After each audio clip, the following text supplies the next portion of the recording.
वसुदेवसुतं देवं कंसचाणूरमर्दनं देवकी परमानन्दं कृष्णं वन्दे जगद्गुरुं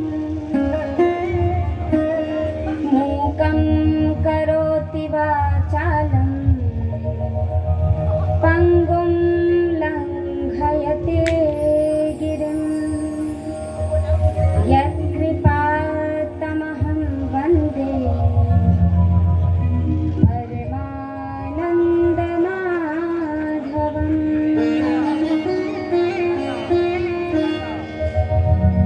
अज्ञानतिमिरान्धस्य ज्ञानाञ्जनशलाकया चक्षुरोन्मीलितं येन तस्मै श्रीगुरवे नमः। नारायणं नमस्कृत्य नरं चैव नरोत्तमं देवीं सरस्वतीं व्यासं ततो जयमुदीरये।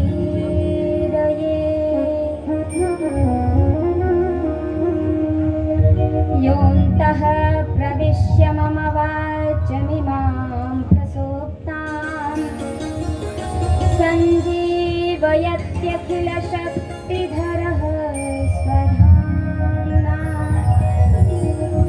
अन्याश्च हस्तचरणाश्रवणत्वगादीन् प्राणान्नमो भगवते पुरुषाय तुभ्यम्। प्राणान्नमो भगवते पुरुषाय तुभ्यम्।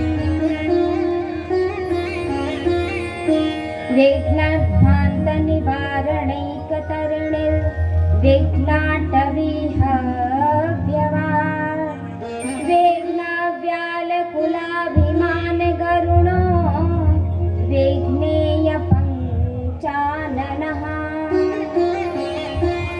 विघ्नो तुङ्गगिरिप्रभेदनमपि विघ्नाम्बुधो वाढवौ विघ्नाघौघघनप्रचण्डपवनः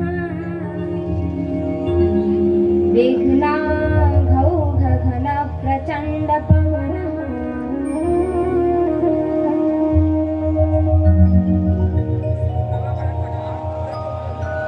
अपने अपने घरन की सब काहू को जिन्हें पीर सब घरन की धन्य धन्य रघुवीर।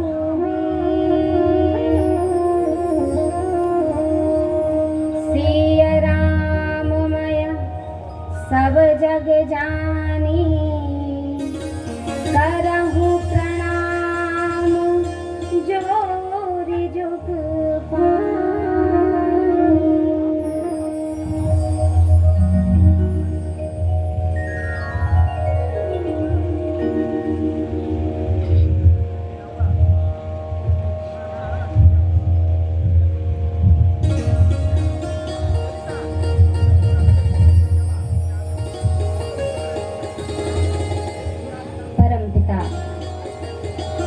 परमेश्वर अकारण कारण वर्णालय भगवान श्री कृष्ण के चरणों में प्रणाम करते हुए श्री गुरुदेव के चरणों में प्रणाम करते हुए यहाँ पर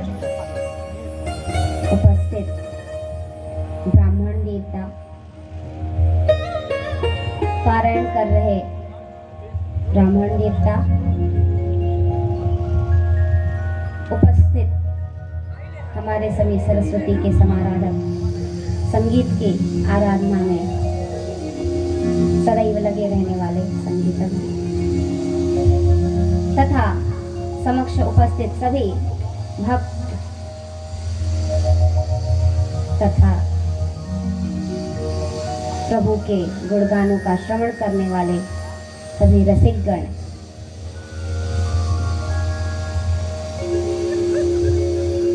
आज आप सभी को बहुत अच्छे से पता है कि भगवान श्री कृष्ण का जन्मोत्सव मनाया जाएगा। तो भगवान ने पहले से इसकी पूरी तैयारी कर रखी है। आज का मौसम सबसे बढ़िया, फिर भी कष्टदायी थोड़ी सी एक बात है कि जनसंख्या कम है, जबकि आज सबसे ज्यादा अधिक होनी चाहिए। हाँ, वो तो प्रतीक्षा भी है और उनको भी हो सकता है आज श्रृंगार करने में थोड़ा ज्यादा भी समय लग रहा हो, क्योंकि सबसे ज्यादा संख्या यहाँ माताओं की होती है और धर्म चलता भी माताओं से है। और अगर माताएं ना रहें तो कोई धर्म का कार्य करना बड़ा मुश्किल है। और ये विकट स्थिति भगवान श्री रामचंद्र जी के भी सामने आई थी, जिस कारण उन्हें माता की स्वर्णमयी प्रतिमा बनवाकर बगल में रखकर यज्ञ करना पड़ा था। ये एक प्रत्यक्ष उदाहरण है हम सभी के साथ। आइए भगवान के प्रति निवेदन करते हुए सुंदर भाव के साथ और तालियां बजाते हुए प्रभु के कीर्तन में प्रवेश करें। हमारो धन राधा श्री राधा श्री राधा,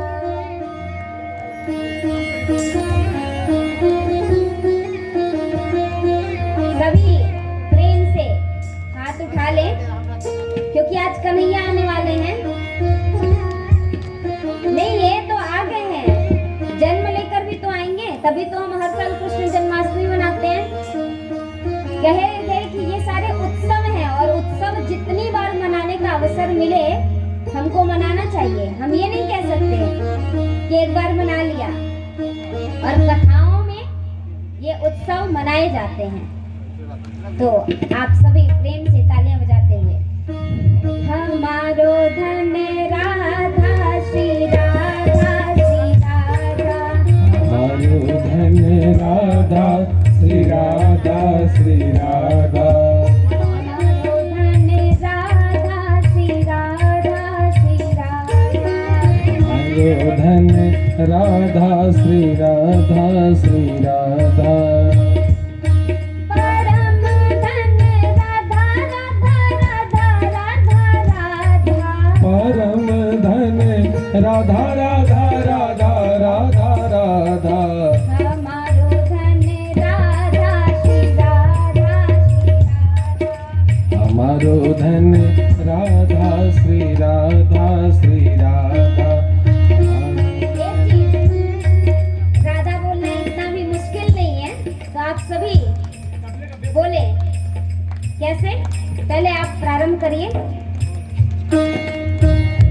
क्या है? जय हो। हमारो धन राधा श्री राधा श्री राधा, हमारो धन राधा श्री राधा श्री राधा, हमारो धन राधा श्री राधा श्री राधा, हमारो धन राधा श्री राधा श्री राधा, परम धन राधा राधा राधा राधा परम धन राधा राधा राधा राधा, हमारो धन राधा हरि बोल। राधा श्री राधा, हमारो धन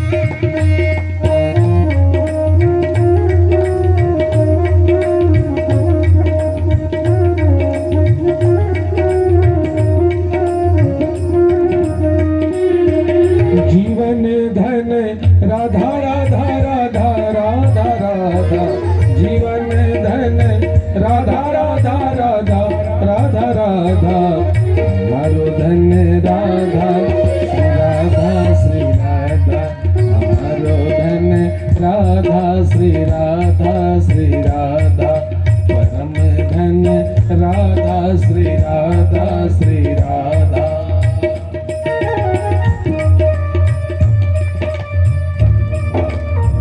हरि बोल।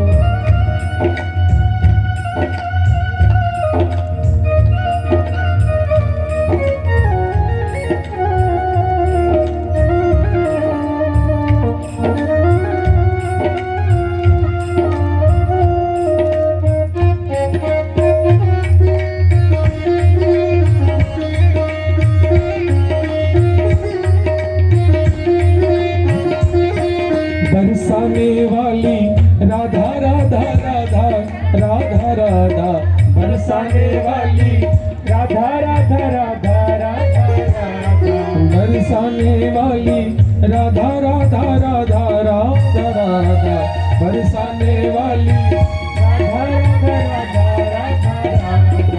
हमारो धन राधा श्री राधा, हमारो धन राधा श्री राधा,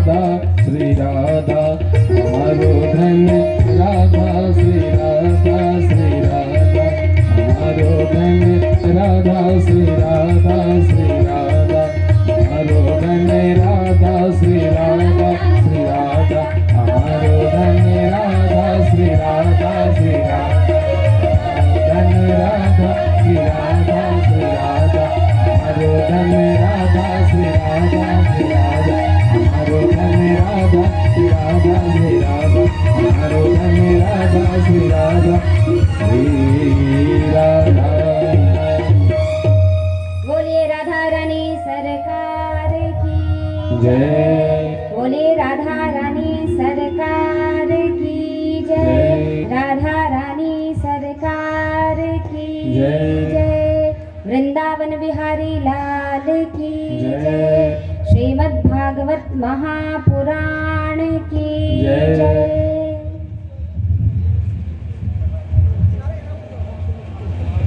आज हम सभी चतुर्थ दिवस की कथा में प्रवेश कर रहे हैं और कल की कथा आप सभी को याद होगी। हम कहाँ थे हम सभी? विश्राम कहाँ हुआ था कल कथा का? किसी को याद है? आपको याद है, हमको पता है। आपको याद है। और कोई बताना चाहेगा? कोई भी? उसमें भी अर्थात हम सभी ध्रुव चरित्र पढ़ते हैं और उसमें भी हमने विश्राम किया था जब भगवान श्री नारायण साक्षात चतुर्भुज स्वरूप में श्री ध्रुव जी महाराज को दर्शन दिए। विश्राम करने का एक और तात्पर्य था वहां पे कि आप सभी कम से कम उसी बात का ध्यान, उसी छवि का ध्यान तब तक करते रहेंगे जब तक दूसरे दिन कथा आगे नहीं बढ़ती। अर्थात अब लगता है ना कि आगे क्या होगा, हम कहानी पढ़ते हैं तो आगे क्या होगा, और इस जानकारी की उत्सुकता के लिए हम जल्दी जल्दी पढ़ जाते हैं, और अगर नहीं कुछ ऐसा है जो अपने समय से ही आएगा तो वही ध्यान में चलता रहता है कि कल क्या होगा। तो अंतिम क्षण में हम सब विश्राम किए थे जहां भगवान श्री नारायण ने भगवान को, अपने भक्तों से बहुत प्रेम है तो दर्शन देने आए थे। दर्शन दिए, उन्होंने भगवान की बहुत सुंदर स्तुति की। उसके बाद भगवान ने पूछा कि आपको क्या चाहिए। तो अब देखिए, हम जाते तो किसी और इच्छा को लेकर हैं, लेकिन जब कोई देने वाला आ जाए, पूछ ले, तो हम कैसे बताएं, क्या बताएं, समझ में नहीं आता।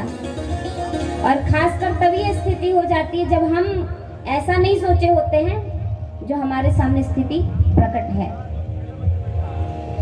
ध्रुव जी महाराज घर से तो चले थे, माता ने कहा था कि जाओ नारायण का ध्यान करो, उनको प्रकट करो, उनसे वरदान मांगो कि वो तुम्हें दोबारा से मेरे गर्भ से जन्म दे, फिर तुम इस पिता की गोद में बैठने के अधिकारी होगे। नारायण ने पूछा क्या चाहिए? ध्रुव जी महाराज कहते हैं प्रभु हमें कुछ नहीं चाहिए। कहा ऐसे कैसे, कुछ तो चाहिए। तो ठीक है, देना ही है तो अपने चरणों की प्रीति दे दीजिए, हमें भक्ति दे दीजिए, जिससे हम कभी आपसे अलग ना हो पाए। नारायण मुस्कुराते हैं, कहते हैं घर से तो आया था इसलिए कि गोद में बैठ पाऊं। उन्होंने कहा ये तो तुम मेरे भक्त हो तो मिल ही गई है, तभी तो मैं प्रकट हूं, और क्या चाहिए? कहा अब मुझे ऐसा कुछ भी नहीं चाहिए जिससे मैं बंधन में वापस पड़ूं।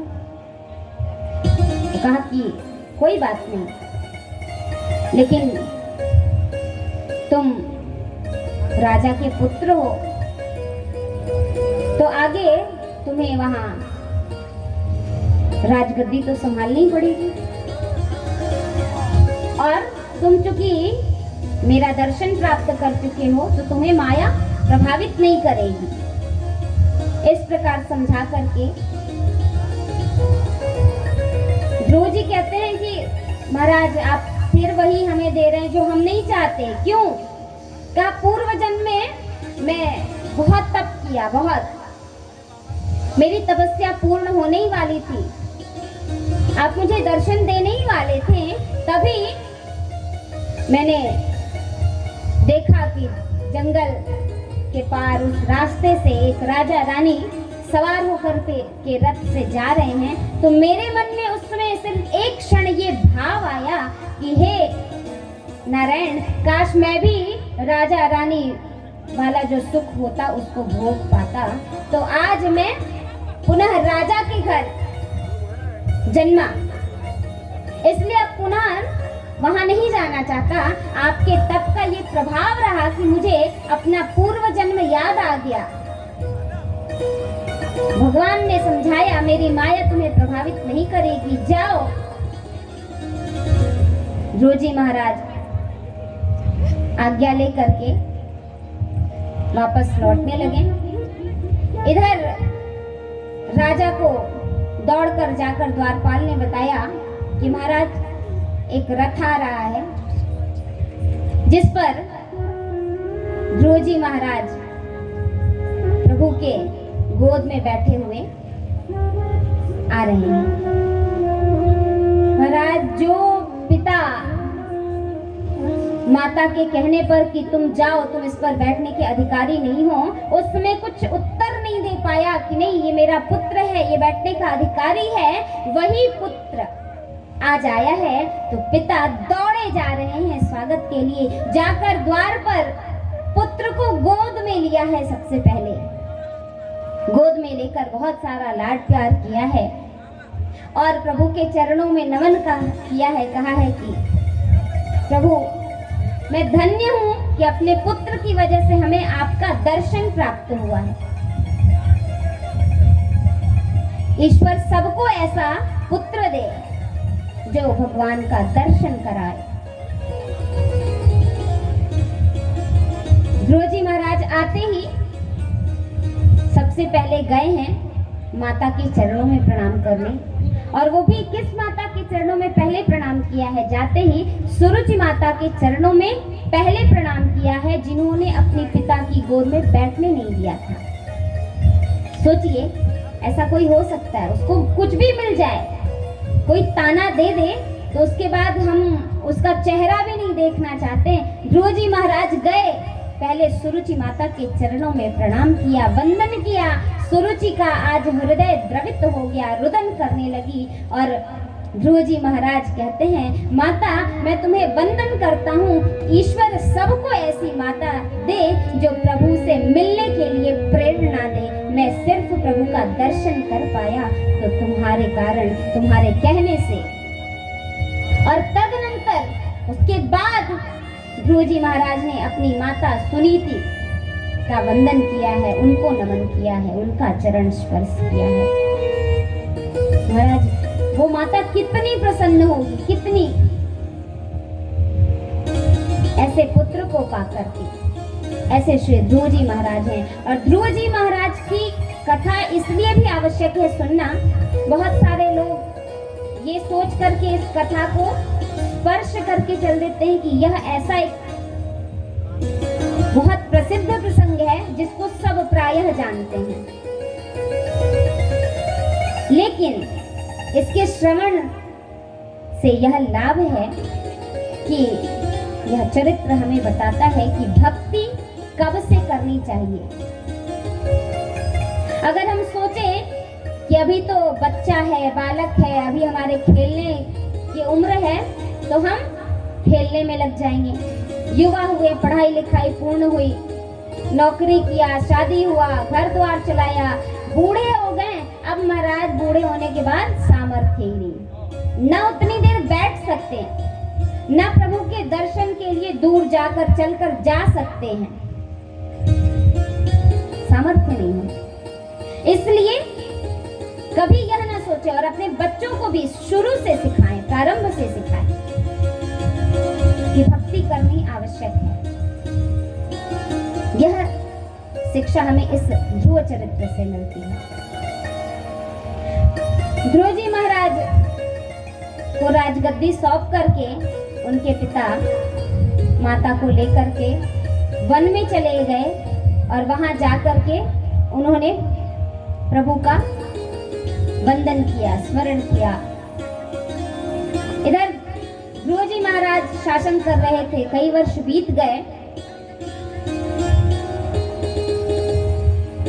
उसके बाद उत्तम जी महाराज, उनके जो भाई थे माता सुरुचि के पुत्र, वो एक बार यक्षों के वन में गए और यक्षों से उनका युद्ध हुआ जिसमें उत्तम जी मारे गए। यह सूचना जब आई ध्रुव जी महाराज के पास, तो उनको क्रोध आया और वो निकल पड़े और जाकर यक्षों का संहार करने लगे, मारने लगे यक्षों को। तब अब लगा कि यक्ष संपूर्ण नष्ट ही हो जाएंगे, तो वहां पर श्री मनु महाराज आए हैं जो उनके दादाजी हैं, और मनु महाराज का सत्संग उनको प्राप्त हुआ है। उन्होंने समझाया है कि तुम क्यों मार रहे हो, यह हिंसा तो अच्छी बात नहीं। और एक प्रश्न तो मन में आएगा ही आएगा कि जिस ध्रुव जी को दर्शन प्राप्त हो गया हो भगवान का, उनको ऐसा क्रोध आए कि वो जाकर के यक्षों को मारने लगे। तो इसका उत्तर बड़ा ही सुंदर शास्त्रों में मिलता है कि ध्रुव जी महाराज को दर्शन तो अवश्य प्राप्त हुए थे। नारद जी महाराज ने उनको मंत्र दिया था, तो दर्शन तो उन्होंने 6 महीने में पा लिया, लेकिन उनको सत्संग नहीं प्राप्त हुआ था, और सत्संग नहीं मिला तो महाराज ये रह जाएगा। इसलिए जब उनको क्रोध आया तो वहां मनु महाराज आए और सत्संग मिला, उनको उपदेश मिला, और उस उपदेश को पा करके ध्रुव जी को वैराग्य आया और वह जाकर गंगा जी के किनारे तप करने लगे। जब तप करने बैठे ध्रुव जी, तो उनको गंगा जी के किनारे हैं बैठे, तो गंगा जी की जो तरंगों, लहरों की जो आवाज है वो बाधा पहुंचाने लगी। उनको लगा कि मेरे ध्यान में विघ्न हो रहा है, तो वो उठकर जाने लगे। कलकल बह रही है, ध्वनि हो रही है। वो जब भी ध्यान में जाते हैं वो आवाज उनके कान में लगती, उठकर जाने लगे तो माता गंगा प्रकट हुई और उनको रोक लिया। पुत्र क्यों जा रहे हो? कहा माता मैं यहाँ ध्यान नहीं कर पाऊंगा, क्योंकि आप यहाँ स्वच्छंद बह रही हैं और उसकी जो आवाज है उससे मुझे कष्ट हो रहा है। किस प्रकार का कष्ट? क्योंकि मैं ध्यान नहीं कर पा रहा हूँ। तो माता वहां पर उतनी दूर अपनी आवाज को बंद कर देती हैं, एकदम शांत गति में बहती हैं और ध्रुव जी महाराज बैठ करके तप करते हैं। तप करने के बाद श्री नारायण के पार्षद विमान लेकर के आते हैं उनको नारायण के धाम में ले जाने के लिए। जब जैसे ही महाराज ध्रुव जी बैठने को आते हैं तब तक वहां पर मृत्यु देवी प्रकट हो जाती हैं और कहती हैं कि ये मेरा लोक है, ये मृत्यु लोक है और यहाँ से जो भी जाता है वो मुझे बिना प्राप्त किए नहीं जा सकता। इस लोक की स्वामिनी मैं हूँ, तो आप मुझे बिना प्राप्त किए नहीं जा सकते। इस प्रकार कहने पर ध्रुव जी महाराज पार्षदों के मुख को देखने लगते हैं। तो पार्षदों ने ध्रुव जी महाराज को संकेत किया कि मृत्यु देवी से कहो कि अपना सिर नीचे को करें। और जब मृत्यु देवी ने सिर नीचे किया तो महाराज ध्रुव जी महाराज उनके सिर पर पैर रख करके विमान में चढ़े, अर्थात उनको स्वीकार करते हुए। स्वीकार किया क्योंकि वो मृत्यु देवी हैं, इस लोक की स्वामिनी है, उनसे आज्ञा तो लेनी ही थी, लेकिन ध्रुव जी गए सशरीर। इसलिए जब हम बचपन से भक्ति करेंगे तो हमारा बचपन प्रबुद्ध होगा और तब जाके युवावस्था जो है वो शुद्धता से बीतेगी। और जब युवावस्था शुद्धता से बीतेगी तब शायद हम जाकर के नारायण को प्राप्त कर पाएंगे। यह श्री ध्रुव चरित्र में है। ध्रुव जी के ही वंश में आगे चलकर अंग राजा अंग हुए और राजा अंग के बेन पुत्र हुए और बेन के सद्गुणों से दुर्गुणों से जो भी कह लें प्रजा बड़ी दुखी हुई, उनका शासन काल अच्छा नहीं रहा। अंग तो बड़े ही सदाचारी, लेकिन उनका जो पुत्र बेन वह बहुत ही हिंसक प्रवृत्ति का, प्रजा को सुखी नहीं रख पाता। उनके समय में जो महात्मा थे उनको बड़ा कष्ट होने लगा। तो महात्माओं को लगा कि जब शासक अच्छे से शासन ना कर पाए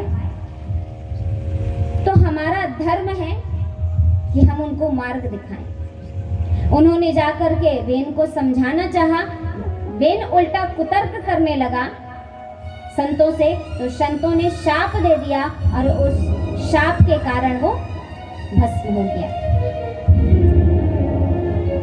भस्म होने के बाद क्या किया जाए महाराज? अब तो प्रजा शासक विहीन हो गई और शासक विहीन प्रजा किस प्रकार चल पाएगी? प्रश्न उठा।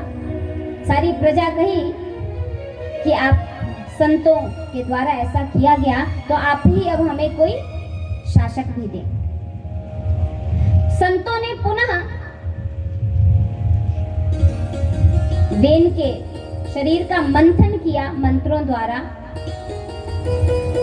और उस मंथन को करने के बाद, और मंथन भी कहा बाहुओं का मंत्र के द्वारा, उससे श्री पृथु जी महाराज का प्राकट्य हुआ। मंथन करने से मंत्रों में इतनी शक्ति होती थी। पृथु जी महाराज संतों के द्वारा प्रकट किए गए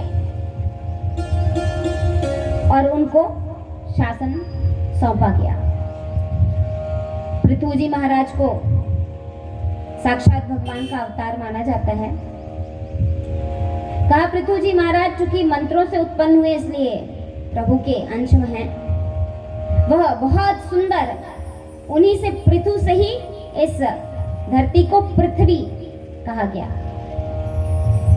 पृथ्वी का बहुत सुंदर शासन करने लगे, ब्राह्मणों का आदर होने लगा, संतों का सम्मान होने लगा, गाय माता की सेवा होने लगी, लोगों को उपदेश सुंदर मिलने लगे। कहा जब शासन अच्छा नहीं होता है तो पृथ्वी माता भी अपने सारे रत्नों को अपने अंदर चुरा के रख लेती हैं।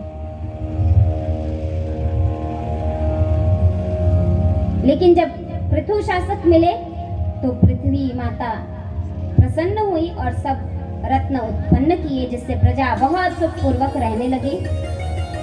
उन्होंने यज्ञ किया प्रभु का ध्यान करके, और उस यज्ञ से श्री नारायण को प्रकट किया। उस यज्ञ में भी जब नारायण प्रकट हुए, उस यज्ञ के ऋषि अत्रि महाराज थे, और उस यज्ञ में हुआ क्या कि अश्वमेध यज्ञ था, और उसका अश्व जो है इंद्र चुरा ले गए थे। तो पृथु महाराज ने कहा कि हम जाते हैं, ले आते हैं। ऋषिवर ने कहा अगर आप जाएंगे तो यज्ञ जो है विघटित हो जाएगा, तो आपका जाना श्रेयस्कर नहीं है। तब पृथु के पुत्र ने जाकर के गाय उस घोड़े को छुड़ा के प्रस्तुत किया यज्ञ में, और यज्ञ संपन्न हुआ। नारायण प्रसन्न हुए, प्रकट हुए, पृथु को वरदान देने के लिए कहा। तो पृथु ने एक ही चीज मांगी कि महाराज आपके चरणों में प्रीति बढ़े और आपकी कथा का श्रवण करने के लिए मेरे पास 10,000 कानों की शक्ति आ जाए, ऐसा ही बस वरदान दीजिए। अर्थात प्रभु की भगवत भक्ति मांगी। ऐसे श्री पृथु जी महाराज, इन्हीं के वंश में आगे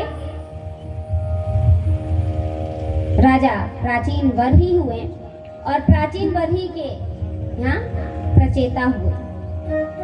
प्रचेता कौन थे पूछा गया, कहा इनको श्री नारद जी ने बहुत सुंदर उपदेश दिया था। वो उपदेश क्या था, ये बहुत ही महत्वपूर्ण प्रकरणों में से एक है।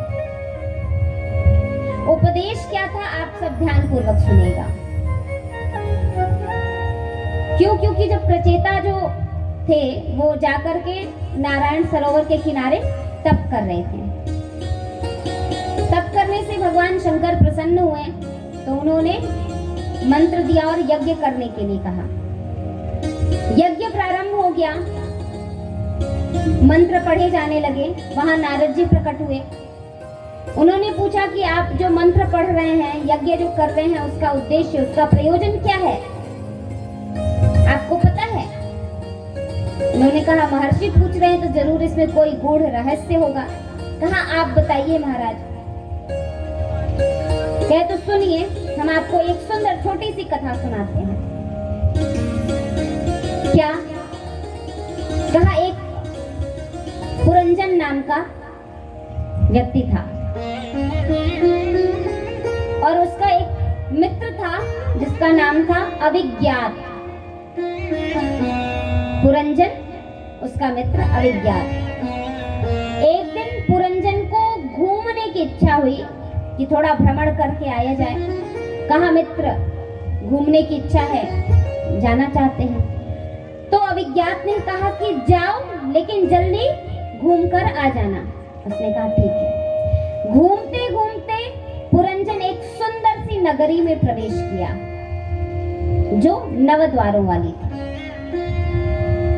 उस नगरी में गया, वहां पर एक सुंदर स्त्री को देखा जिस पर उसका मन मोहित हो गया, बहुत सुंदर। तो सोचा कि पूछ लेते हैं नाम पता। पूछने गया, देवी आप कौन हैं? तो उसने कहा कि हम कौन हैं ये तो हमें भी नहीं पता, हमारे माता पिता कौन है ये भी नहीं पता, लेकिन एक बात जरूर है। वो क्या? कि मैं इस नगरी की मालकिन हूँ, स्वामिनी हूँ। बड़ी अच्छी बात। तो और अच्छा लगा पुरंजन को जान करके। कहा कि आपसे हम विवाह करना चाहते हैं। अब आपके माता पिता होते तो आपसे बात करते, माता पिता के पास जाकर। कोई है नहीं तो हम आप ही से कहते स्पष्ट आपसे विवाह करना चाहते हैं। पुरंजनी खुश हुई, विवाह कर लिया। क्योंकि पुरंजन की पत्नी हुई वो, इसलिए उसको नाम दिया पुरंजनी, पुरंजन की पुरंजनी। दोनों बहुत सुंदर हंसी खुशी जीवन व्यतीत करने लगे। कहा उनके 1100 पुत्र हुए। और वो पुरंजन जो इतना मोहित हो गया था, उसको याद भी नहीं रहा कि हमने कहा था मित्र से कि घूम कर आता हूँ। उसने कहा कि घूम कर आ जाना, वो भूल गया। सिर्फ अपने जीवन में आनंदित होकर के मग्न होकर रहने लगा। और रहते रहते एक बार स्थिति ये आई कि एक जरा नाम की कन्या थी जिससे कोई विवाह नहीं करना चाहता था, और वो इस बात से दुखी थी। तो उसने जाकर के चंडवेग नामक राजा से कहा कि देखो भाई, हमसे कोई विवाह नहीं करना चाहता, और तुम्हारी जो सेना है वो बहुत ही बड़ी बलवान है, तो तुम चाहो तो हमारा विवाह करा सकते हो। तो उसने कहा ठीक है, तुम लो ये मेरी सेना और लेकर के जाओ, और जो पसंद आ जाए, अगर वो मान जाए विवाह के लिए तो विवाह कर लो, नहीं तो हमला करो, बंदी बनाओ और विवाह कर लो। ठीक है, लेके निकल पड़ी। और लेके निकलने के बाद वो पहुंची नगरी में। कौन सी? नवद्वार वाली। वहां उसने उस नगरी पर हमला किया। जो चंडवेग था उसके सैनिकों के साथ, और उसके सैनिक भी दो प्रकार के थे, काले काले, भयंकर भयंकर, बहुत हिंसक, और गोरे गोरे। हिंसा बहुत थी उनमें। हमला किया, और महाराज इधर पुरंजन को पता भी नहीं लगा कब हमला हुआ, और वो बंदी बना लिया गया, पकड़ में आ गया। अब वो पकड़ में आ गया, क्या करे? तो इस प्रकार जब वो बंदी बनाया गया, उसको जरा लेकर जाने लगी, तो वो इतना ज्यादा रुदन करने लगा। क्यों? क्योंकि वो पुरंजनी से अलग हो जाएगा। उसको बड़ा दुख हुआ, और इतना ज्यादा दुख हुआ कि रोते रोते उसने पुरंजनी की याद में अपने प्राणों का त्याग कर दिया, मर गया।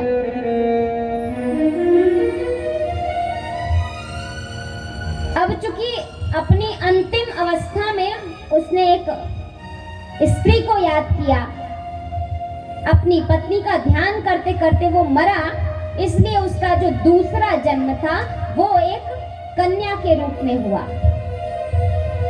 लेकिन चूंकि वो पहले अपने मित्र अविज्ञात के साथ रहता था, तो उसका पुण्य ये था कि वो एक ब्राह्मण कुल में कन्या का जन्म लिया। ब्राह्मण कुल में रहा तो बहुत अच्छे संस्कार मिले, ब्राह्मणों के द्वारा बचपन से ही भक्ति भाव रही, और भक्ति भाव का प्रभाव ये पड़ा कि जब वो बड़ी हुई तो उसका विवाह एक पांड्य शासक के साथ, द्रविड़ के दक्षिण दिशा में पांड्य शासक के साथ उसका विवाह कर दिया गया। और उस शासक से, उस राजा से उसके 7 पुत्र हुए और एक पुत्री। 7 पुत्रों को जन्म दे दिया था। परिवार अच्छे से हंसी खुशी सारा समय बीत रहा था। लेकिन एक दिन बड़ी ही दुखद घटना हुई। पांड्य नरेश का देहावसान हो गया, वो मृत्यु को प्राप्त हो गए। ऐसी स्थिति में उसने यह निश्चय किया कि मैं अपने पति के साथ ही चिता पर ही जलकर भस्म होकर अपने देह का भी त्याग करूंगी।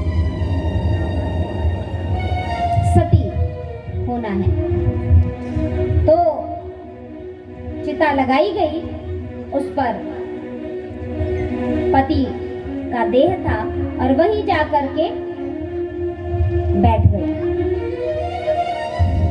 अब वह चिता में आग लगा करके अपने देह का त्याग करने ही वाली थी कि उधर से एक पुरुष आ रहा था। चला आया, देख रहा है। पूछा कि अरे तुम ऐसे इस अवस्था में क्यों? और तुम अपने प्राणों का त्याग क्यों कर रही हो? बताया कि मैं एक स्त्री हूं, मेरे पति का देहांत हो गया तो मेरा धर्म है कि मैं उनके साथ ही अपने भी प्राणों का त्याग कर दूं। तब उस पुरुष ने कहा कि तुम कोई स्त्री नहीं हो और ये कोई तुम्हारा पति नहीं, तुम तो मेरे सखा हो, और वो सखा जिसका नाम पुरंजन था।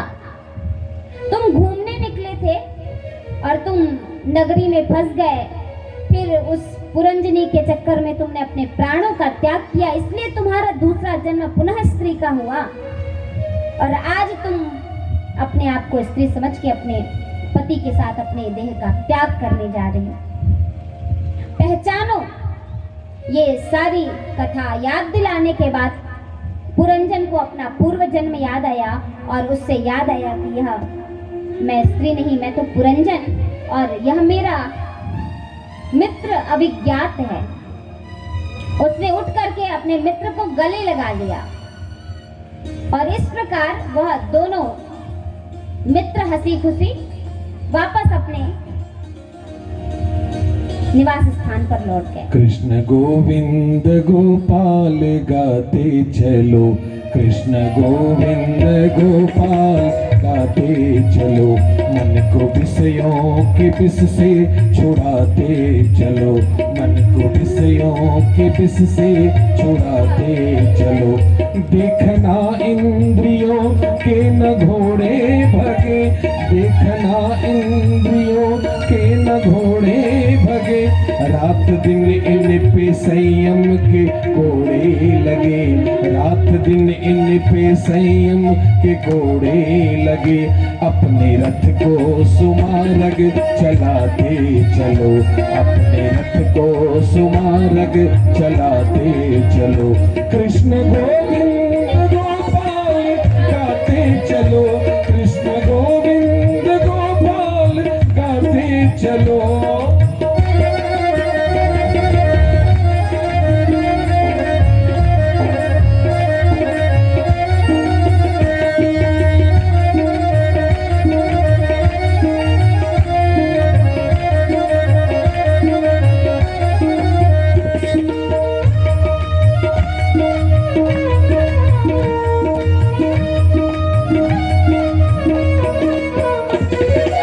करते चलो, नाम जपते चलो,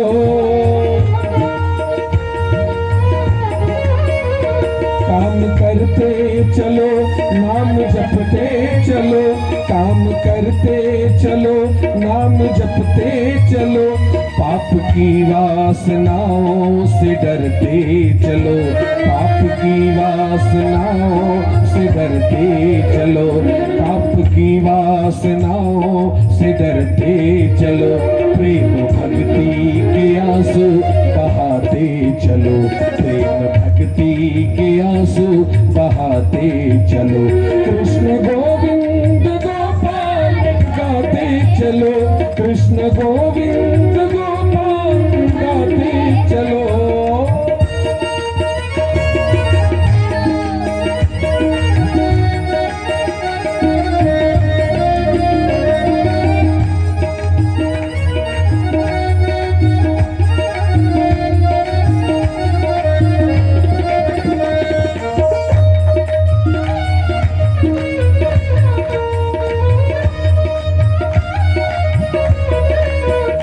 प्राण जाए मगर नाम भूलो नहीं, प्राण जाए मगर नाम भूलो नहीं, दुख में तड़पो नहीं, सुख में भूलो नहीं, दुख में तड़पो नहीं, सुख में भूलो नहीं, प्राण जाए मगर नाम भूलो नहीं, प्राण जाए मगर नाम भूलो नहीं, दुख में तड़पो नहीं, सुख में भूलो नहीं, दुख में तड़पो नहीं, सुख में भूलो नहीं, नाम धन का खजाना बढ़ाते चलो, नाम धन का खजाना बढ़ाते चलो, कृष्ण गोविंद गोपाल गाते चलो, कृष्ण गोविंद गोपाल गाते चलो, कृष्ण गोविंद गोपाल गाते चलो, कृष्ण गोविंद गोपाल गाते चलो।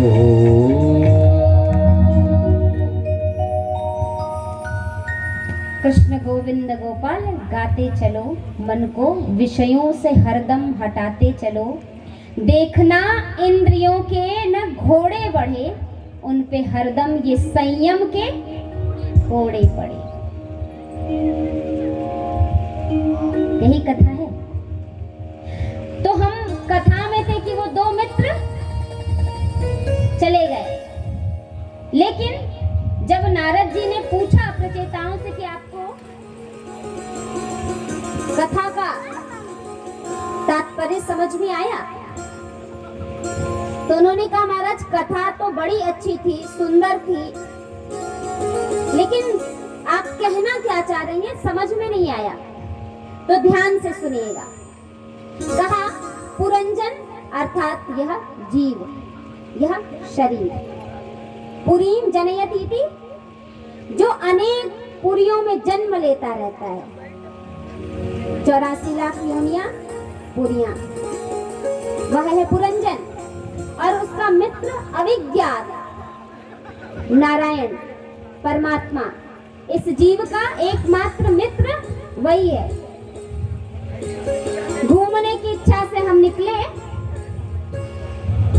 इस लोक में आए, घूमते घूमते भ्रमण करते करते अनेक योनियों में जन्म लिया, और इस प्रकार करते करते मनुष्य देह प्राप्त हुआ। तो मनुष्य देह प्राप्त हुआ, इसका मतलब नव द्वारों वाली नगरी। पुरंजन कहाँ गया? नव द्वारों वाली नगरी, नवद्वारे पुरे देही। तो नव द्वारों वाली जो नगरी है वो देह, नवद्वारे पुरे देही, देह जो है नव द्वारों वाला। 10वां भी द्वार है ब्रह्मरंध्र, उसकी गिनती इसलिए नहीं होती कि वो सबके बस की बात नहीं है खोलना, वो भी है। ऐसी नगरी में, क्योंकि हर जीव के लिए कह रहा है ना, सिर्फ संत के लिए तो नहीं कह रहा, वो द्वार तो संत ही खोल सकते हैं। तो हर एक जीव के लिए, तो 9 द्वारों वाली नगरी में पहुंचा, और 9 द्वारों की जो नगरी है उसकी जो मालकिन है वो पसंद आई, उससे विवाह हो गया। अर्थात 9 द्वारों की मालकिन बुद्धि, बुद्धि अच्छी लगी। क्यों? क्योंकि वह सारे कार्य कर सकती है, सब कुछ सोच सकती है, समझ सकती है, और इस संपूर्ण जो शरीर है उसको संचालित कर सकती है। तो विवाह हो गया। अब भैया इतना प्रेम पुरंजनी से अर्थात बुद्धि से कि जैसा वो कहती वैसा ही पुरंजन अर्थात यह देह, यह जीव करता है, यह शरीर वही करती है। उसको दुख हुआ, बुद्धि को दुख, मन को हुआ, बुद्धि को हुआ, तो रोने लगता है यार, और उसकी थोड़ा सा प्रसन्नता हुई तो खुश हो गया, हंसने लगा। ऐसा यह शरीर उसके वश में, अर्थात उससे बहुत प्रेम करने वाला। 1100 पुत्र हुए, अर्थात 11 इंद्रियां, 5 कर्मेंद्रिय, 5 ज्ञानेंद्रिय, 1 मन, 11 हुए ना ये ज्ञानेंद्रियां। तो कहा इनको एक एक से मत जोड़ो, इन कर्मेंद्रियों को एक एक से मत जोड़ो, ये एक एक 100 के बराबर हैं, इसलिए 1100। कहा अभी तो कमी है, अब तो और ज्यादा, हजारों से करो एक का। उनके साथ जीवन बड़ी हंसी खुशी बीतने लगता है, तो आती है जरा। जरा अर्थात बुढ़ापा। अब महाराज बुढ़ापा से तो कोई विवाह करना नहीं चाहता, कोई चाहता है कि हमारा बुढ़ापा आए, सब युवावस्था में ही रहना चाहते हैं। लेकिन जरा उसको कोई पसंद नहीं करता, कोई विवाह नहीं करता, तो वो चंडवेग को लेके आती है। चंडवेग कौन है? कहा काल, सबसे ज्यादा शक्तिशाली शासक। जरा और हमला कर देती है। पता भी नहीं लगता महाराज कब बुढ़ापा आया, कब समय बीत गया, और जब अंत समय आता है तो क्या होता है। और एक चीज, वो जो चंडवेग की सेना थी उसमें 2 तरह के सैनिक थे, काले गोरे। कौन है? काली काली रात, गोरे गोरे दिन। दोनों की गणना की, क्योंकि रात में, दिन में तो हम कार्य में व्यस्त रहते हैं, दिन में तो हमारी आंखें इधर उधर घूमती रहती हैं, अपनी आंखों को सुंदर लगने वाली वस्तु खोजती रहती हैं। लेकिन रात में भी वो उससे भी अधिक कार्य करते हैं। तो ऐसी सेना को लेकर आया, हमला किया और पुरंजन का अंत। अब चूंकि पुरंजन अर्थात यह जीव अंत समय में जिसका ध्यान करता है, उसका जो पुनर्जन्म है, दूसरा जन्म है, वह उसी का होता है।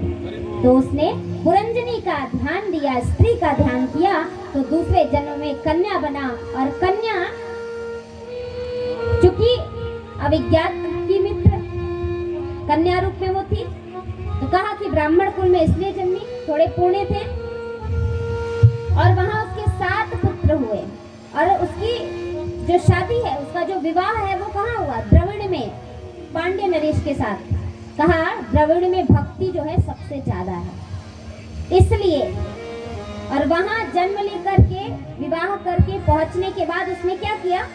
7 पुत्रों को जन्म दिया। 7 पुत्र कौन है? कहा श्रवणम कीर्तनम विष्णु स्मरणम पाद सेवनम और अर्चनम वंदनम।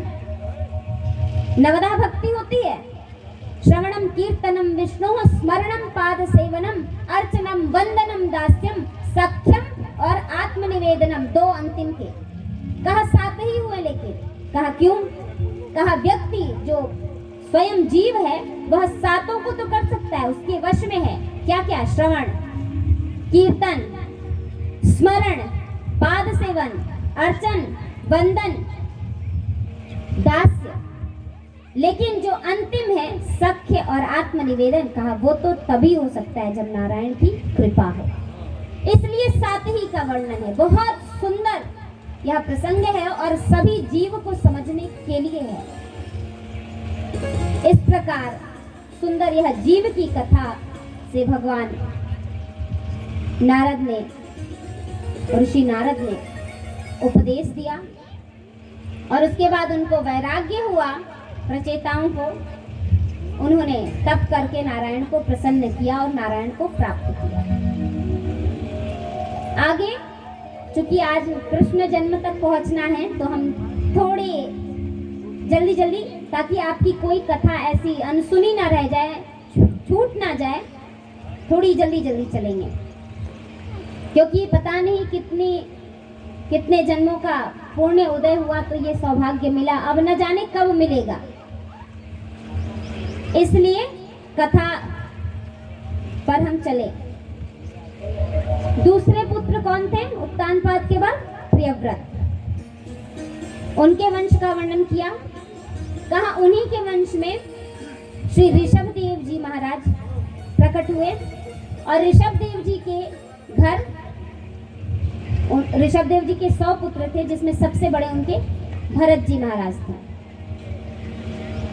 भरत जी महाराज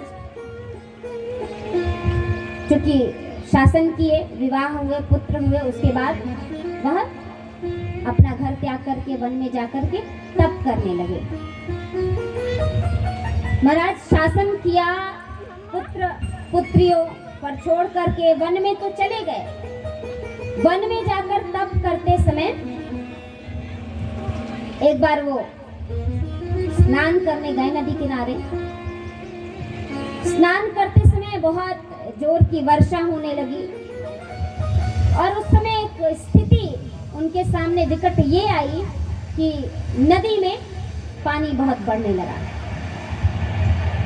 और नदी के उस किनारे एक हिरनी थी, और वो गर्भवती थी।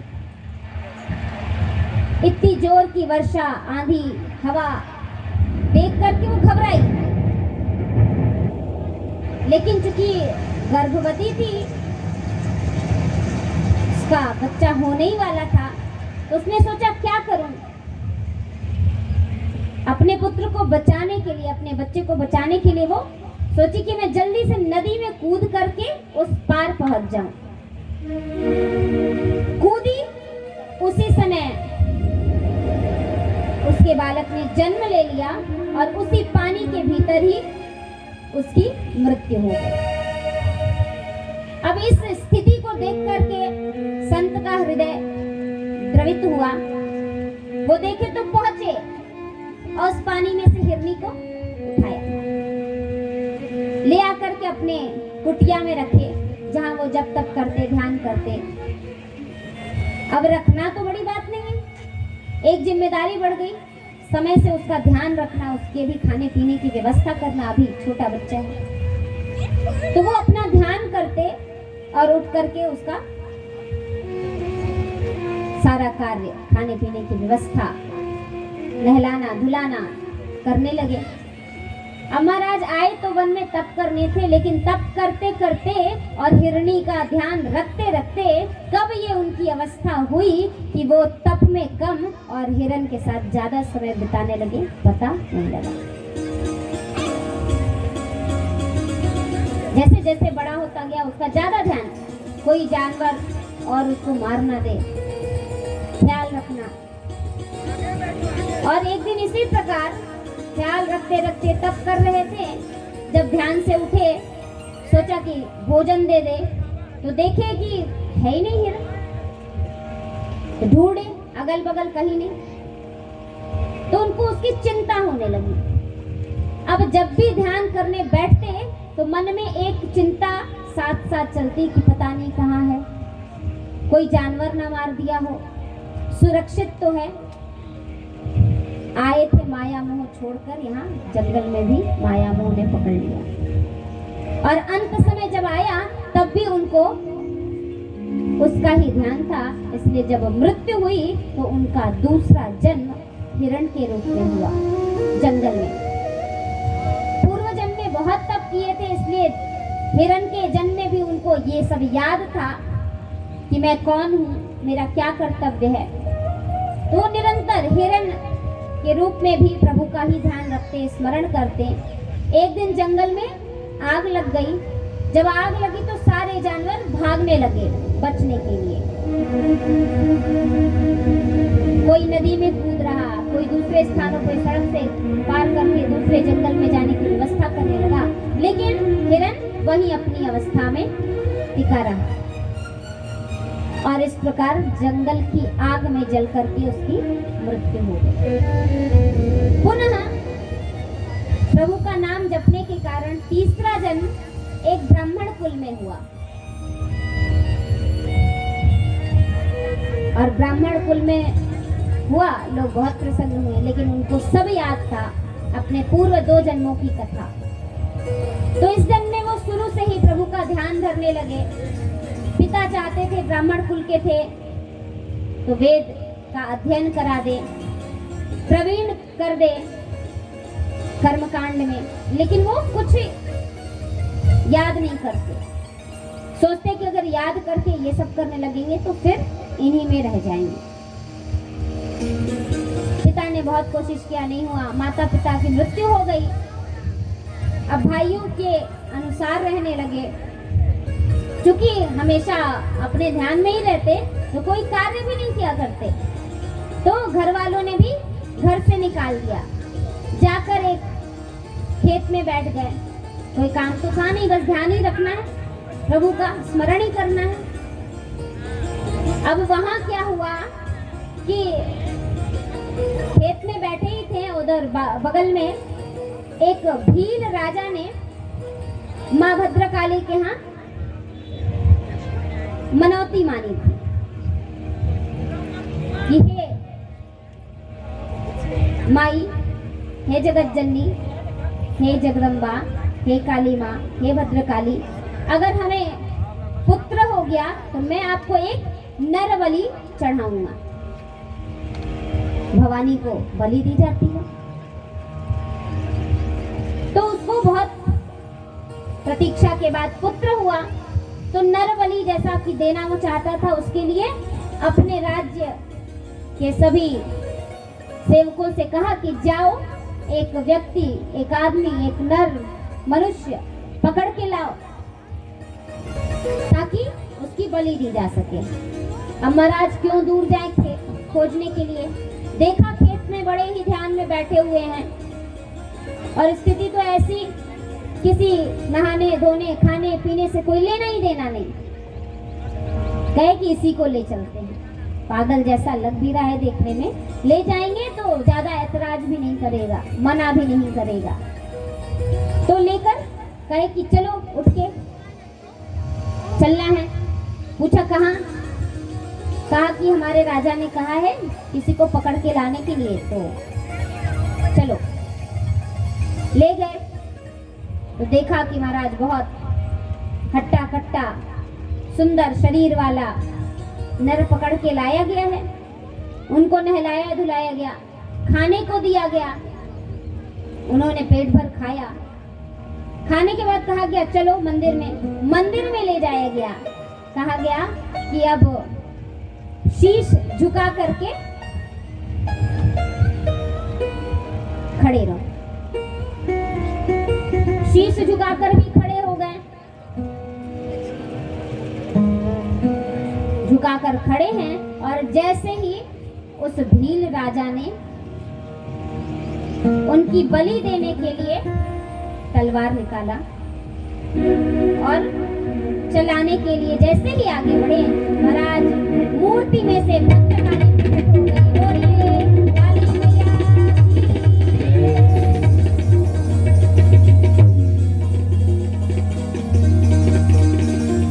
भद्रकाली प्रकट हो गई। देखा कि इतना सुंदर 3 जन्मों से भगवान का स्मरण करने वाला इस स्थिति में उसको पता है लेकिन फिर भी बोल नहीं रहा, ऐसा भक्त, तो इसकी रक्षा तो मुझे करनी चाहिए। महाराज प्रकट होकर के तलवार, उसी तलवार से जो भील राजा खड़ा था उसी तलवार को उठाया और राजा का सिर काट दिया।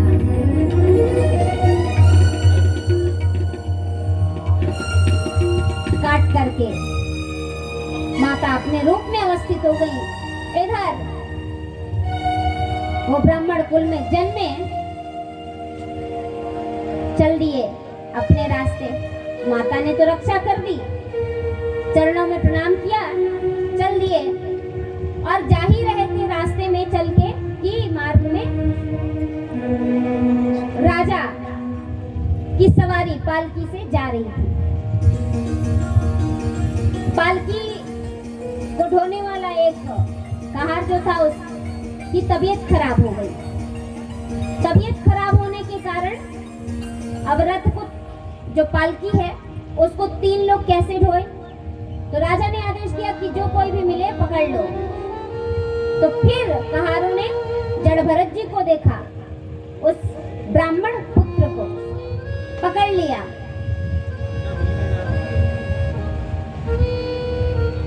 और उनको पकड़ के कहा कि चलो राजा की पालकी ढोनी है। चले गए। महाराज जो जिस काम में लगा देता उसी में लग जाते। पालकी ढोने लगे।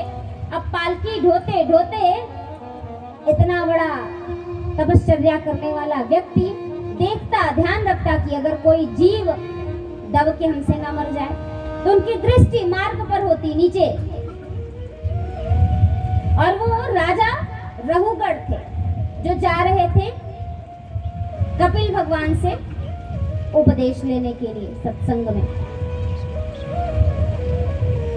देखा चल रहे हैं, महाराज चिंतन करते करते भरत जी चल रहे हैं, ब्राह्मण पुत्र पालकी ढो रहे हैं। अब एक चींटी सामने निकल रही थी, तो लगा कि चींटी पैर के नीचे दब न जाए, तो उन्होंने छलांग लगा दी। अब जैसे ही छलांग लगाई तो पालकी में बैठे राजा का सिर ऊपर पालकी से लड़ गया, धड़ाम, चोट लग गई। कहा कि कौन है, अच्छे से चलाने नहीं आता? तो सबने कहा कि महाराज हम सब तो आपको पुराने समय से ढो रहे हैं, यही नया है। उसको कहा तुम अच्छे से चलो, दोबारा नहीं होना चाहिए। दोबारा आगे बढ़े तो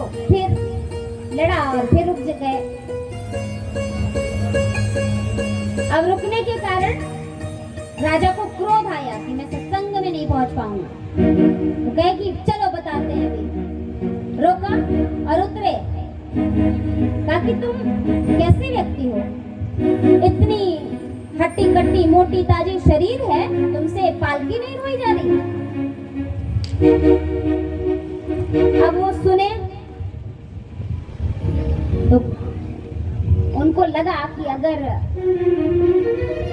इतना बड़ा राजा उसको ये ना बताएं कि वो कह क्या रहा है, तो उसके सत्संग में जाने का कोई लाभ नहीं। तो उन्होंने कहा महाराज मैं मोटा ताजा हूँ तो पालकी नहीं हो सकता, इसका इससे क्या संबंध। कहा तो इतने बलवान हो, मोटे ताजे हो। कहा कि मैं जो मोटा ताजा दिख रहा हूँ ये तो शरीर का धर्म है, और शरीर का धर्म है तो इससे ये नहीं सिद्ध होता कि मैं पालकी ढोने में पूर्ण रूप से सही होऊंगा। क्योंकि हम कैसे हैं ये तो आत्मा बताती है, ये आत्मा का धर्म है, शरीर का नहीं। आप हमारे शरीर को देखकर ऐसा कह रहे हैं। ऐसा सुनते ही रघुगढ़ को लगा कि ये तो कोई महान व्यक्ति है, ये कोई छोटा मोटा व्यक्ति ऐसी बात नहीं कह सकता। शरीर कैसा है, उसकी आकृति कैसी है। तो कहा कि महाराज आप कौन हैं? तो उन्होंने बताया कि मेरा नाम भरत है, मैं ब्राह्मण कुल का हूँ, और चूंकि मेरे पिता ने बहुत पढ़ाने का प्रयत्न किया फिर भी नहीं मैं पढ़ा, बिल्कुल नहीं, कुछ नहीं याद हुआ, तो उन्होंने मुझे जड़ कह दिया। तो सभी मुझे जड़ भरत नाम से बुलाते हैं। जड़ बुद्धि, कुछ नहीं आता। तो आप जड़ भरत जी हैं। हाँ, तो आप इस प्रकार का ज्ञान कैसे दे रहे हैं? क्योंकि मैं तो यही समझता हूँ कि जब यह शरीर से जुड़ी है आत्मा, तो जो शरीर का धर्म है वो आत्मा का भी धर्म है। कैसे? उदाहरण लीजिए। कहा एक चूल्हा जलाया और उस पे एक बटलोई रखी, पतीला, भगोना, ठीक, उसमें पानी डाल दिया और उसमें पानी के गर्म होने के बाद चावल डाल दिया। कुछ समय बाद वो चावल पक करके भात बन गया। बनता है, सभी बनाते हैं। तो कहा कि आग तो नीचे चूल्हे में जल रही, उसका संसर्ग हुआ भगोने को, भगोने का संसर्ग मिला पानी को, पानी का संसर्ग मिला चावल को, और चावल उसके संसर्ग से पककर भात बन गया। तो उसी प्रकार इस शरीर से संबंधित है यह आत्मा। तो आत्मा का स्वरूप कैसे नहीं हुआ? तो उन्होंने बड़ा सुंदर उपदेश दिया। कहा कि महाराज यह आत्मा ईश्वर अंश जीव अविनाशी चेतन अमल सहज सुख राशि। यह आत्मा तो उस परमात्मा का है, अंश है उसका, और यह आत्मा बार बार अपना सिर्फ देह बदलती है, शरीर बदलती है। ऐसा नहीं है कि यह शरीर मरेगी तो आत्मा मर जाएगी, क्योंकि आत्मा को तो मारा ही नहीं जा सकता। नैनम छिन्दन्ति शस्त्राणि नैनम दहति पावकः न चैनम क्लेदयन्त्यापो न शोषयति महारथः। न उसको कोई नहीं मार सकता, जल गीला नहीं कर सकता, अग्नि जला नहीं सकती, कोई नहीं, उसका कुछ नहीं हो। और इस प्रकार सुन करके उनको लगा कि अच्छा। तो एक और उदाहरण दिया। कहा कि जिस प्रकार हम मनुष्य वस्त्र पहनते हैं, कपड़े पहनते हैं, जब वो पुराना हो जाता है तो उसको फेंक देते हैं, रिटायर कर देते हैं, दूसरे नए पहन लेते हैं। उसी प्रकार से यह आत्मा भी इस देह को, शरीर को धारण करती है, और जब शरीर पुराना हो जाता है, जीर्णावस्था को प्राप्त हो जाता है, तो वह शरीर को, एक शरीर को छोड़ करके दूसरे शरीर में आ जाती है। वासां सृजनानि यथा व्याय नवानि गृह्णाति नरोपराणि। इस प्रकार से यह शरीर के धर्म अलग हैं और आत्मा के धर्म अलग हैं। इसलिए यह प्रसंग सुनाया गया कि बहुत बार लोग कोई दुख कष्ट आने पे कहते हैं कि आत्मा दुखित हो गई, कष्ट हुआ। तो कष्ट आत्मा को नहीं हुआ, कष्ट आपकी जो बुद्धि है उसको हुआ। कष्ट जो है, दुख जो है, वो प्रतीक सिर्फ बुद्धि को होता है। अगर हम बुद्धि पर नियंत्रण कर लें, मन पर नियंत्रण कर लें, इंद्रियों पर नियंत्रण कर लें, तो दुख सुख का जो हम ज्ञान रखते हैं, आभास करते हैं, अनुभव करते हैं, वह बंद हो जाए। लेकिन व्यक्ति यही नहीं कर पाता। कोई एक बार कुछ बोल दिया तो उसको इतना बड़ा दुख हुआ कि पूछिए मत, सहन नहीं कर पाता। इसलिए यह प्रसंग सुनाया गया। इसी में आगे इस जड़ भरत जिनका नाम था, आगे लिखा कि ये जो जड़ भरत जी थे, इन्हीं के नाम पे हमारे देश का, हमारे इस भूमि का नाम भारत पड़ा। भारत का अर्थ क्या है? भा अर्थात अध्यात्म, ज्ञान। और जहाँ के लोग आध्यात्म और ज्ञान में रत रहते हैं, निरंतर लगे रहते हैं, ऐसी भूमि, पवित्र भूमि ही भारत है। और ऐसे 3 भरत हैं जिनके नाम पे भारत। कौन कौन से? एक भक्ति के परम उपासक श्री रामचंद्र जी के छोटे भाई भरत श्रीलाल। दूसरे जड़ भरत जी जो ज्ञान के उपासक हैं। और तीसरे शकुंतलानंदन, जिनका एक नाम सर्वदमन भी था, वह भरत जो कण्व ऋषि के आश्रम में जन्मे। इन 3 भरत के नाम पे हमारे देश का नाम भारत पड़ा।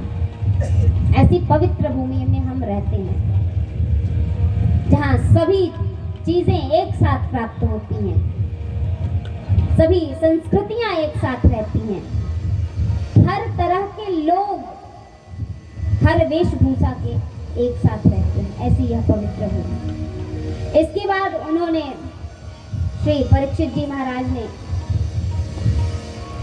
कुछ भूगोल के बारे में जानना चाहा। यह देश कैसा है, कहाँ है, किस प्रकार है। उनको बताया गया कि द्वीपों से बना यह है, 7 सागर हैं इसमें। ये जानने के बाद उन्होंने पूछा आगे, जब ऐसा मनुष्य होता है उसको क्या करना चाहिए, उसको ज्ञात कैसे हो, कौन सा कर्म कैसा है, उसके क्या हानि लाभ है। तो उन्होंने नरकों का वर्णन किया, 28 प्रकार के। कौन सा पाप करने से कौन सा नरक मिलता है। चोरी करने पे ताम्रस्य नरक मिलता है, किसी अतिथि का, गुरु का सत्कार न किया जाए तो अंध ताम्रस्य नरक मिलता है। इस प्रकार 28 के नाम गिनाए। यह प्रकरण पूरा भागवत में है। तो कहा महाराज ये नरक में ना जाना पड़े इसके लिए क्या करें। तो कहा मात्र एक साधन है, प्रभु के नाम का स्मरण करना। वो कैसे किया जाए, वो करने से नरक में नहीं जाना पड़ता। कहा नहीं। कहा कैसा भी व्यक्ति हो, नहीं। कितना भी बड़ा पापी हो, नहीं। कहा माने कैसे, तो एक उदाहरण देते हैं। वो उदाहरण है, एक अजामिल नाम का ब्राह्मण था। एक बार बाहर जाते समय उसने जंगल में एक वेश्या को देखा, उस पर आसक्त हुआ और वेश्या को घर लाया, उससे विवाह करके अपना गृहस्थी बसाया। जीवन चलने लगा। उस वेश्या से उसके 10 पुत्र हुए। 10 पुत्रों में सबसे छोटे पुत्र का नाम उसने संतों के कहने पर नारायण रखा। क्यों? एक बार संतों की टोली आई, उसकी पत्नी ने बड़ा स्वागत किया संतों का। तो संतों ने कहा कि हम कुछ ले तो नहीं सकते तुम्हारे यहाँ से, लेकिन एक काम जरूर करना मेरे कहने पे। क्या? अपने पुत्र का नाम नारायण रखना। तो उसने अपने सबसे छोटे पुत्र का नाम नारायण रखा। अजामिल अब अपनी वृद्धावस्था में आ गया, बूढ़ा हो गया, अब वो कहीं जा नहीं सकता। तो माता पिता को या तो सबसे बड़ी जो संतान होती है उसकी आदत पड़ जाती है, या सबसे छोटी की। या तो बड़ा जो होता है उसको ज्यादा बुलाया जाता है, उससे ज्यादा चीजें कही जाती हैं, या जो सबसे छोटा होता है कोई काम होता है जाओ ले आओ। तो अजामिल को भी आदत पड़ गई, कुछ भी काम होता तो कहते जा बेटा नारायण जाओ ले आओ, नारायण ये काम, नारायण जल दे दो, नारायण भोजन दे दो, नारायण चारा डाल दो, नारायण दरवाजे पे कोई आया, इस प्रकार कहने लगे।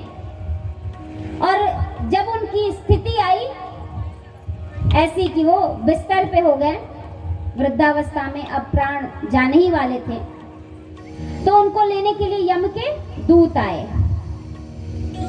यम के दूत, और वो जैसे ही यम के दूतों को भयंकर रूप में, काले काले एकदम भयंकर दिखने वाले खड़ा अपने सामने देखा तो डर गया, और डर के मारे उसके मुंह से निकला नारायण बचाओ। क्या निकला? नारायण बचाओ। अब महाराज जैसे ही आवाज निकली नारायण बचाओ, तो ऊपर से नारायण के पार्षद विमान लेकर आकर खड़े हो गए। जैसे ही पार्षदों को देखा, देवदूतों को देखा, यम के दूत बोले आप क्यों आए? कहा इसने अभी बुलाया। कहा इसने आपको नहीं बुलाया, ये तो महापापी, जीवन भर सिर्फ पाप कर्म किए हैं इसने, इसको लेने हम आए हैं, आप क्यों?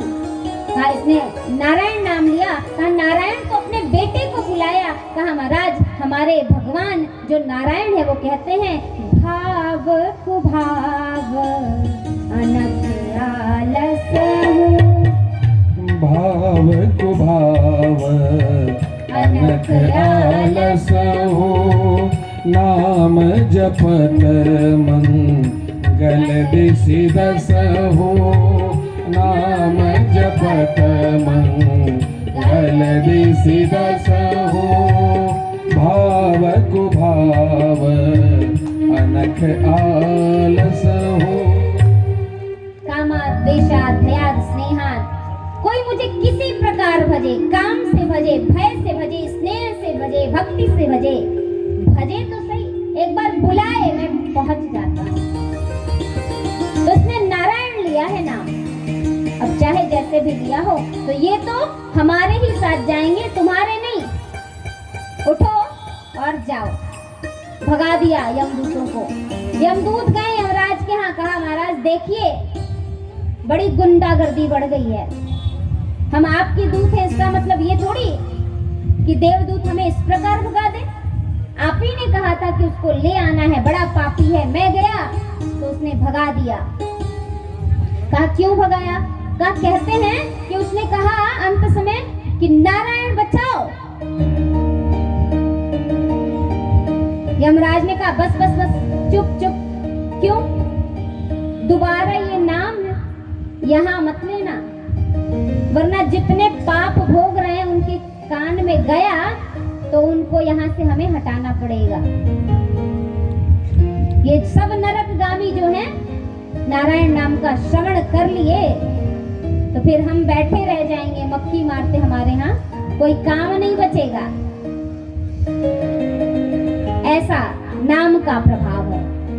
महाराज उसके बाद अजामिल जब यह सब सुना, देवदूतों की बात सुनी, उसको वैराग्य आ गया और उसने प्रभु के नाम का सतत जप किया और प्रभु को प्राप्त किया। आइए हम सब भी प्रभु के नाम का जप करते हुए आगे कथा में बढ़ेंगे।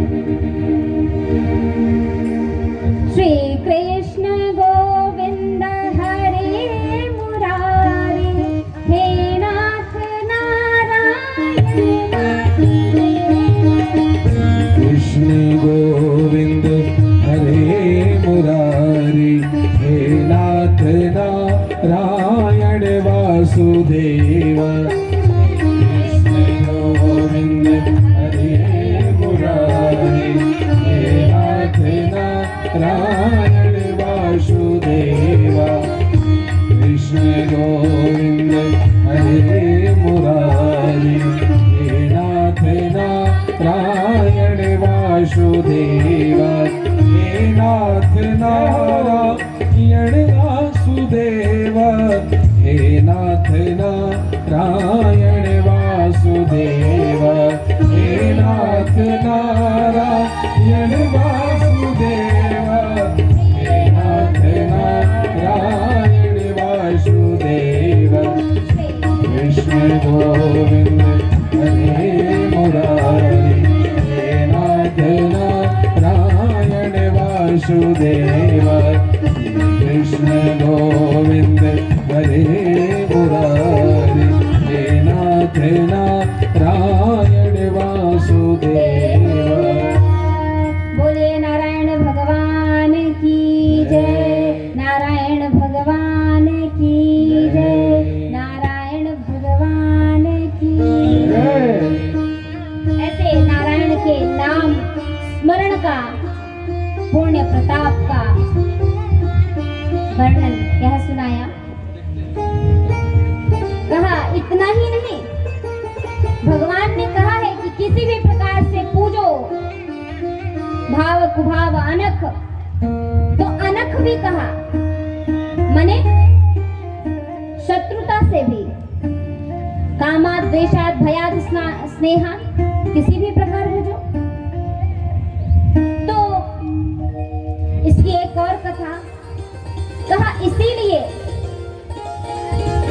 किसने कहा, काम से किसने पूजा, काम से, भय से, सबका उदाहरण देने लगे। तो कहा काम से गोपियों ने पूजा और भय से कंस और शिशुपाल जैसे लोगों ने पूजा। भय से, जब कंस को पता लगा कि देवकी का 8वां गर्भ उनका काल बनेगा, तो नींद गायब।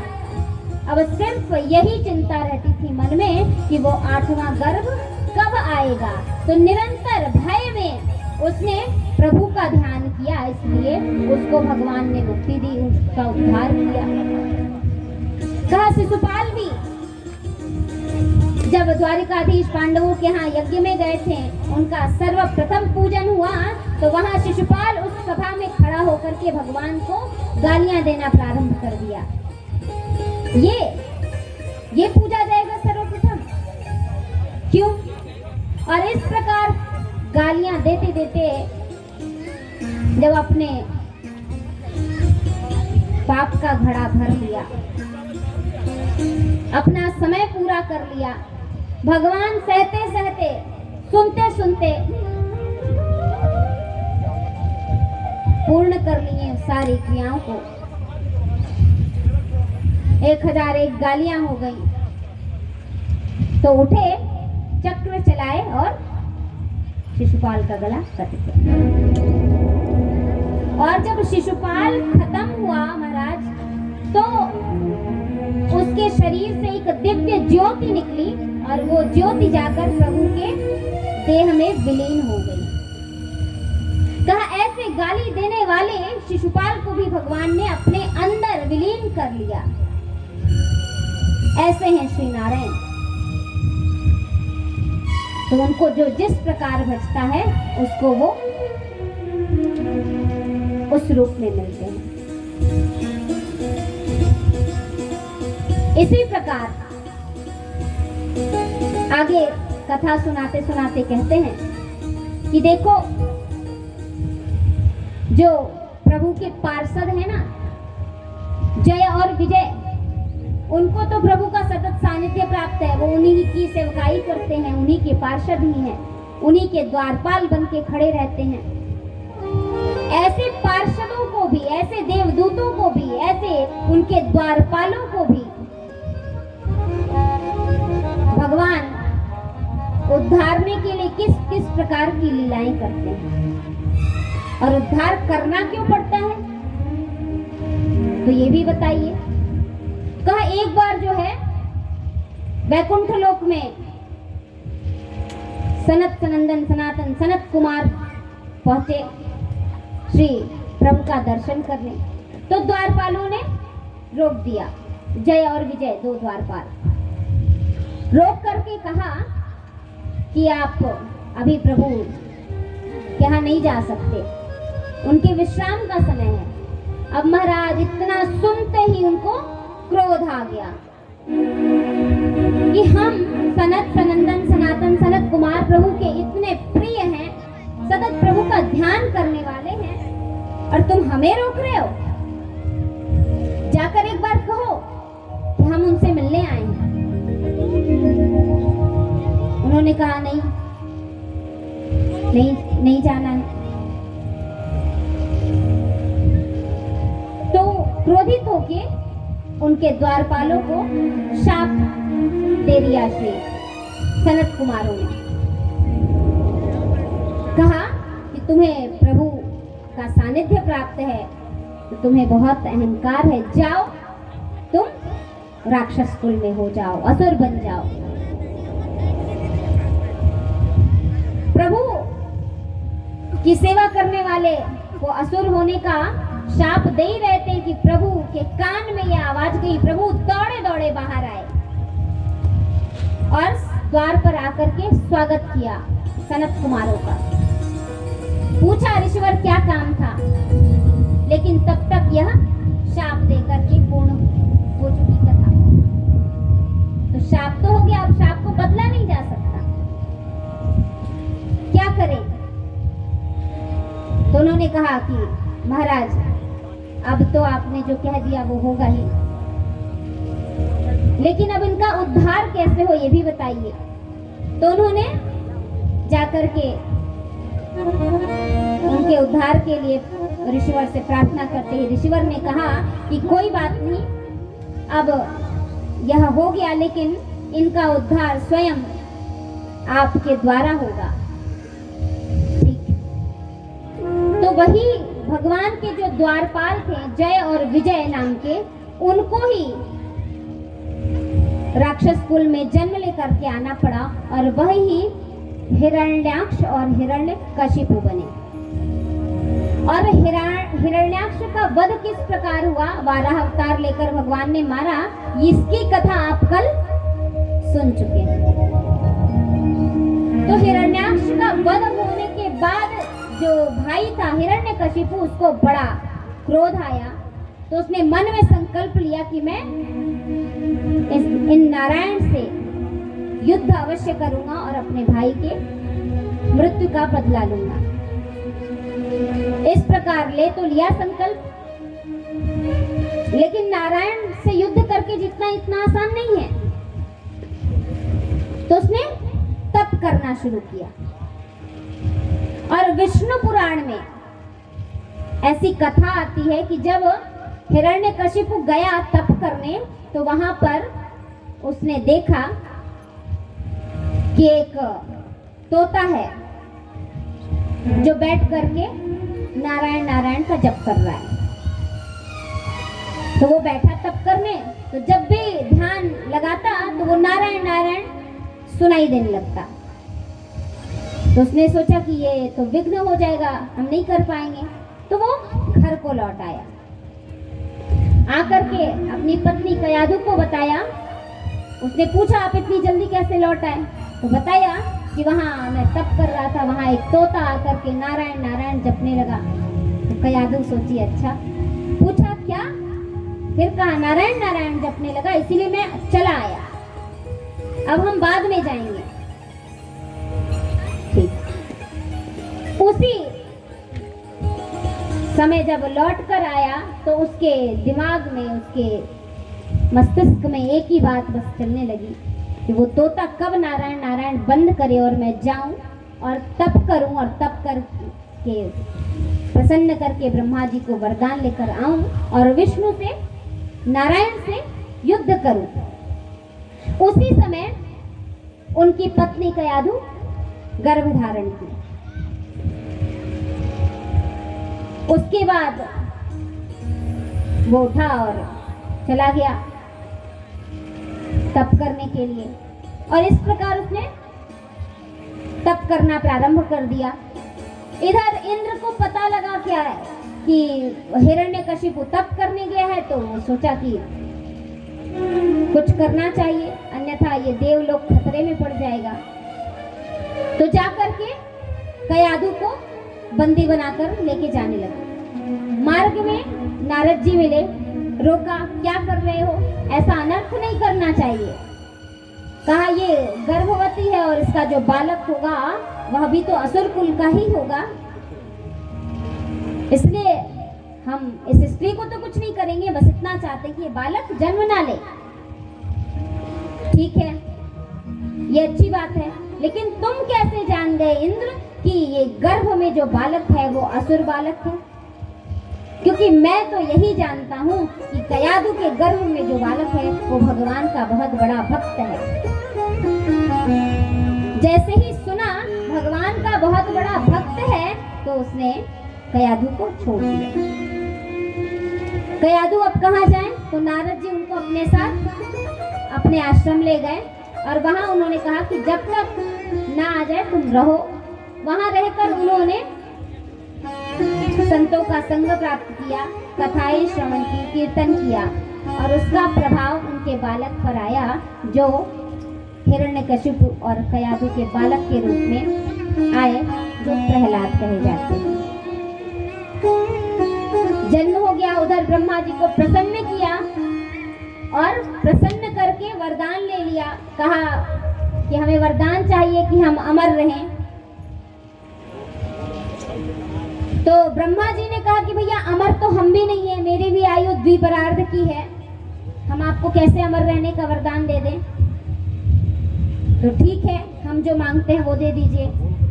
तो मैं न दिन में मरूं, न रात में मरूं, न अस्त्र से मरूं, न शस्त्र से मरूं, न मनुष्य मार सके, न जानवर मार सके, इस प्रकार वरदान ले लिया। आने के बाद उसने युद्ध की स्थिति बनाना प्रारंभ कर दी। लेकिन आने पर जब देखा कि उनका इतना सुंदर छोटा बालक जिससे वो अभी मिल रहे हैं, तो बहुत प्रेम किया। उसको पढ़ने के लिए भेजा। पढ़ने के लिए गए, पूछा क्या पढ़ा? तो प्रहलाद जी सदैव भगवान का गुणगान करते। तो संडामर्क जी को सुनाया। शुक्राचार्य के पुत्र थे ये संडामर्क, तो गुरु पुत्र थे। उनको बोला कि हमारे पुत्र को क्या शिक्षा दे रहे हो? तो महाराज ये हम नहीं सिखाते, लेकिन आप क्षमा करें। फिर दोबारा पूछा, प्रहलाद ने वही सुनाया। तो प्रहलाद जी को प्रताड़ित करना शुरू, कारागार में बंद किया, भूखे रखा। नारायण ने भोजन की व्यवस्था की, ऊपर से नीचे खाई में फेंका, हाथी के पांव के नीचे डाला, कुछ नहीं बिगाड़ सके। होलिका लेकर बैठी, स्वयं जल गई, प्रहलाद जी बच गए। अब कैसे किया जाए? ये तो शत्रु का कीर्तन करने वाला है, क्या किया जाए? तो कहा संडामर्क ने कि महाराज भेजिए इनको हमारे आश्रम में ही, हम वहां इनको शिक्षित करेंगे और नए सिरे से नई चीजें भरेंगे दिमाग में, तो हो सकता है कि ये विष्णु को भूल जाए। ठीक है, भेज दिया।